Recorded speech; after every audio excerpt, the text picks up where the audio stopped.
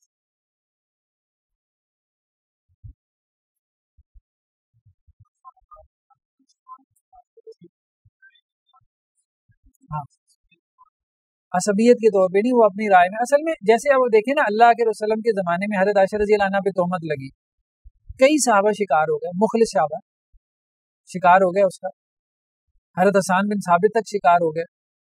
اسی طرح آپ دیکھیں غزوہ تبوک کے موقع پہ، ٹھیک ہے پیچھے رہنے والوں میں منافق تھے لیکن کئی مخلص صحابہ رہ گئے۔ تو جب ایک فتنہ پھیلتا ہے تو اس میں اخلاص کے باوجود ایک بندہ اس کا شکار ہو جاتا ہے۔ تو حضرت عثمان رضی اللہ عنہ کے خلاف یہ بہرحال ایک فتنہ تھا، کیونکہ اللہ کے رسول صلی اللہ علیہ وسلم انہیں جنت کی بشارت دے رہے ہیں اور ساتھ میں کہہ رہے ہیں کہ مصیبت آئے گی، پریڈکشن کر گئے مصیبت آئے گی، اس پہ صبر کرنا، اور ساتھ میں سنن ترمذی کی روایت یہ بھی ہے کہ تمہیں کہیں گے کہ وہ لباس اتارو، تم نے اتارنا نہیں، یہ اللہ کے وسلم کیا کہ گئے، تو وہ اب اس سے بڑی بات کیا ہو سکتی؟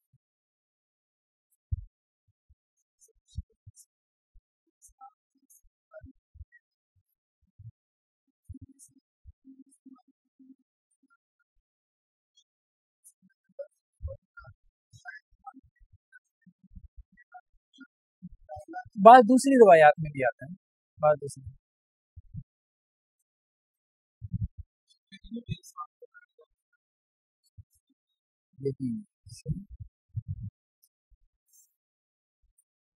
حرملہ جو حضرت اسامہ بن زید کے آزاد کردہ غلام ہیں، تو وہ یہ کہتے ہیں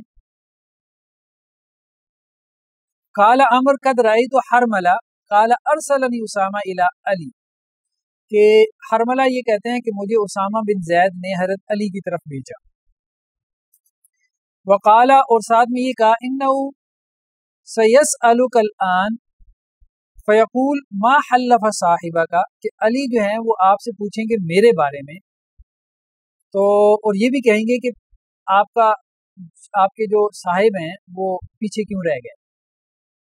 حضرت اسامہ بن زید نے اپنے غلام کو یعنی حضرت حرملہ کو، آزاد کردہ غلام کو بھیجا حضرت علی کی طرف، اور ساتھ میں کہا کہ دیکھو علی میرے بارے میں پوچھیں گے کہ اسامہ میرے ساتھ کیوں نہیں کھڑا اس معاملے میں، ٹھیک ہے، تو تم نے کیا کہنا ہے، فقل لہو، تو کہنا یہ ہے یقول لک لو کنت فی شدق الاسد لاحببت ان اکون معک فی، کہ اے علی اگر آپ شیر کی داڑوں میں ہوتے نا تو مجھے یہ زیادہ محبوب تھا کہ میں آپ کے ساتھ ہوتا شیر کی داڑوں میں، ولیکن ھذا امر لم ارہ، لیکن یہ جو معاملہ ہے میں اسے پسند نہیں کرتا، مسلمانوں میں باہمی جنگ و جدال یہ میں پسند نہیں کرتا۔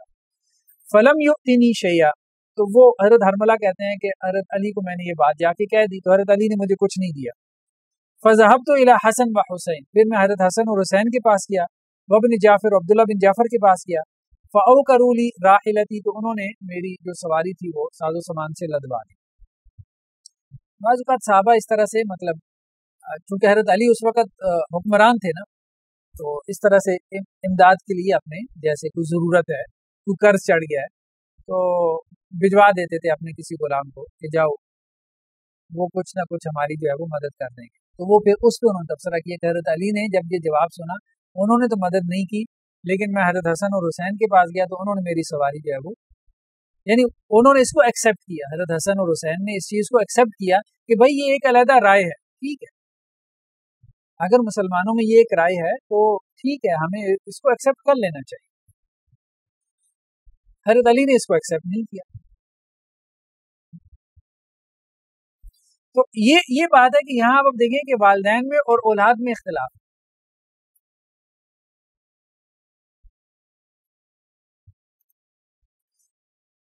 تو حضرت علی یہ کہہ رہے تھے کہ ہمارے ساتھ آ کے کھڑے ہو جاؤ، گویا کہ ان کا نیریٹو یہ تھا، یا ادھر یا ادھر. تو حضرت حسن اور حسین کہہ رہے تھے کہ نہیں، جو لوگ اگر دائیں بائیں بھی ہو رہے ہیں تو ٹھیک ہے، ان کا موقف ہے، ضروری نہیں کہ لوگ ہمارے ساتھ آ کے کھڑے ہوں، ہمیں اس پہ مجبور نہیں کرنا چاہیے.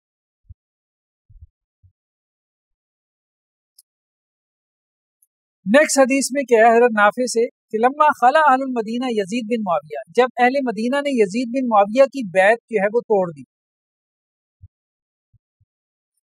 یہ معاملہ ہوا ہے یزید بن معاویہ کے، آپ کہہ لیں کہ جی آخر اس کے دور سلطنت کے آخری حصے میں. ہاں، اس کو واقعہ حرہ کہتے ہیں. سارے اہل مدینہ نے بیعت نہیں توڑی تھی، کچھ اہل مدینہ نے بیعت توڑ دی تھی. وہ اصل میں یہ ہے، بلکہ اوپر جو باب باندھا ہے امام بخاری نے وہ بھی بڑا مزیدار ہے، دلچسپ ہے. عبداللہ بن متی یہ ایک بڑا نام ملتا ہے، اور اسی طرح ابن حنزلہ ایک بڑا نام ملتا ہے عبداللہ بن حنزلہ کے نام سے، اور بھی کچھ نام ملتے ہیں. یہ ایک وفد گیا یہاں مدینہ سے شام میں یزید سے ملنے کے لیے. اب دیکھیں حضرت امیر معاویہ کے بھی زمانے کی بات ہو رہی. حضرت امیر معاویہ رضی اللہ عنہ نے تقریباً 41 سے 60 تک حکومت کی، 41 سے 41 سے 60 تک 20 سال. 50 میں انہوں نے کیا کیا کہ حضرت مغیرہ بن شعبہ نے ان کو مشورہ دیا کہ آپ اپنے بعد ولی عہد بنا جائیں اپنے بیٹے. تو حضرت امیر معاویہ نے حمایت ڈھونڈنا شروع کر دی، مختلف مدینہ میں ادھر ادھر لوگوں سے مشورے شروع کر دیے، اور ولی عہد نامزد کر دیا تھا 50 میں. مشاورت کے بعد کیا تھا، اگرچہ اس میں کچھ لوگوں نے مخالفت بھی کی تھی، مخالفت کرنے والے لوگ تھے اس میں، جیسے عبد الرحمن بن ابی بکر، حضرت ابو بکر کے بیٹے تھے، اور لیکن کم لوگوں نے مخالفت کی، زیادہ لوگوں نے اس کو ایکسیپٹ کر لیا کہ اتنا جنگ و جدال ہو چکا ہے، فائدہ نہیں ہے. تو 50 میں اپنی آپ کہہ لیں کہ وفات سے 10 سال پہلے ولی عہد نامزد کر دیا. پھر اس کے بعد پھر یزید بن گیا. اب یہ معاملہ اس کے آخر دور کا ہے کہ کچھ اہل مدینہ گئے ہیں. اب ناپسندیدگی تو تھی، ظاہری بات ہے، پیچھے حضرت حسین رضی اللہ عنہ کی مظلومانہ شہادت بھی ہوئی ہے اور بھی. اب جب وہ گئے ہیں تو وہاں جا کے انہوں نے باتیں کچھ کی ہیں یزید کے ساتھ. جب واپس آئے ہیں تو انہوں نے اہل مدینہ سے کچھ باتیں کی اور کہا کہ ہم نے اس کی بیعت توڑ دی. تو عبداللہ بن متی وغیرہ نے کہا کہ یزید تو شراب پیتا ہے اور نماز بھی نہیں پڑھتا، یہ آ کے انہوں نے باتیں کی اور ہم اس کی بیعت توڑ رہے ہیں، اس کے خلاف بغاوت کر رہے ہیں. اب یہ وہ معاملہ ہے کہ حضرت عبداللہ بن عمر کو خبر ہوئی، وہ مدینہ کے اندر ہے. تو انہوں نے کیا کیا، جمع ابن عمر حاشمہ و والدہ، تو انہوں نے اپنے غلاموں کو اور اپنے بچوں کو جمع کیا. فقال، اور کہا، انی سمعت النبی صلی اللہ علیہ وسلم، میں نے اللہ کے نبی صلی اللہ علیہ وسلم سے سنا، یقول، آپ صلی کہہ رہے تھے، ینصب لکل غادر لواء یوم القیامہ، قیامت والے دن ہر جو غدر کرنے والا ہے اس کے لیے ایک جھنڈا نصب کیا جائے گا. یعنی غدر سے مراد یہاں پہ وہی بات ہے کہ بیعت کر کے توڑنے والا. وَإِنَّا قَدْ بَايَعْنَا هَذَا الرَّجُلَ عَلَى بَيْعِ اللَّهِ وَرَسُولِهِ، ہم نے اس آدمی کی بیعت کی ہے اللہ اور اس کے رسول کی بیعت کے نام پہ. وَإِنِّي لَا أَعْلَمُ غَدْرًا أَعْظَمُ مِنْ أَنْ يُبَايَعَ رَجُلٌ عَلَى بَيْعِ اللَّهِ وَرَسُولِهِ، اور مجھے نہیں معلوم اس سے بڑا غدر کیا ہو سکتا ہے، خیانت کیا ہو سکتی ہے کہ اللہ اور اس کے رسول کے نام پہ جو ہے وہ ایک آدمی سے بیعت کی جائے اور پھر ثم ينصب له القتال، پھر اس کے لیے قتال شروع کر دیا جائے، یعنی اس کے خلاف. وَإِنِّي لَا أَعْلَمُ أَحَدًا مِّنكُمْ خَلَعَهُ، اور میں یہ نہیں چاہتا کہ تم میں سے کوئی ایک یزید کی بیعت اپنی گردن سے اتارے، وَلَا بَايَعَ فِي هَذَا الْأَمْرِ، اور نہ میں یہ چاہتا ہوں کہ اس معاملے میں کسی اور سے بیعت کرے، إِلَّا كَانَتِ الْفَيْصَلَ بَيْنِي وَبَيْنَهُ، اگر کسی نے ایسا کیا تو میرا اور اس کا کوئی تعلق نہیں۔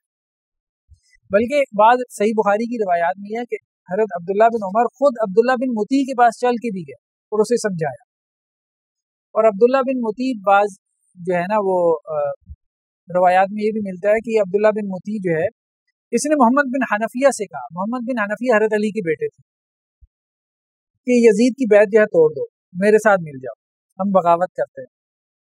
تو انہوں نے کہا کیوں؟ اس نے کہا کہ وہ نماز نہیں پڑھتا، شراب پیتا ہے۔ تو محمد بن حنفیہ نے کہا کہ میں اس سے ملا ہوں، نہ میں نے اسے شراب پیتے دیکھا ہے اور نہ میں نے اسے دیکھا ہے کہ وہ نماز چھوڑتا ہو، میں نے اسے نماز پڑھتے بھی دیکھا ہے، میں تمہاری گواہی کو قبول نہیں کرتا۔ تو یہ معاملات تھے بہرحال، اللہ بہتر جانتا ہے کہ اس میں کس حد تک سچائی تھی، لیکن امام بخاری نے جو باب باندھا ہے نا وہ اس لحاظ سے ہے کہ وہ تان کر رہے ہیں ان کے اوپر جنہوں نے بغاوت کی تھی اہل مدینہ میں سے، کہ باب اذا قال عند قوم شیئا، جب ایک قوم کے پاس جاتا ہے یعنی حکمران کے پاس، تو پھر وہاں تو جا کے کوئی کام کر کے آتا ہے، کوئی بات کہتا ہے، ثم خرج، پھر جب اس کے پاس سے نکل گیا، فقال بخلافی، پھر اس کے خلاف کہنا شروع ہو گیا، یعنی اس کے پاس جا کے تو آپ نے اس کی خوشامد کی ہے، اس کی بیعت کر کے آ گئے، پھر واپس آئے تو اب اس کے خلاف بیان بازی شروع کر دی، یہ غدر ہے، یہ جائز نہیں۔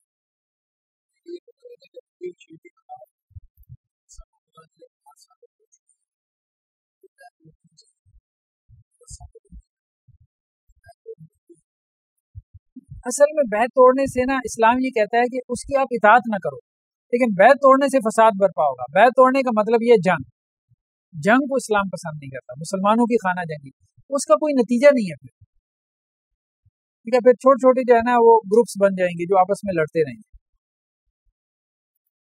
تو یہی ہوا، پھر وہ مدینہ کے اوپر چڑھائی کی یزید نے، اور واقعہ ہررا ہوا،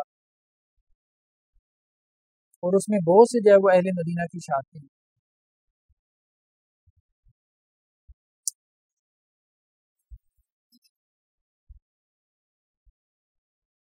حضرت ابو منہال سے ہے، قال لما کان ابن زیاد و مروان بالشام، کہ جب ابن زیاد اور مروان جو ہے یہ شام میں تھے، مروان بن حکم، و وصب ابن زبیر بمکہ، اور عبداللہ بن زبیر جو ہے انہوں نے مکہ میں مطلب خروج کیا یا اٹھ کھڑے ہوئے مکہ میں۔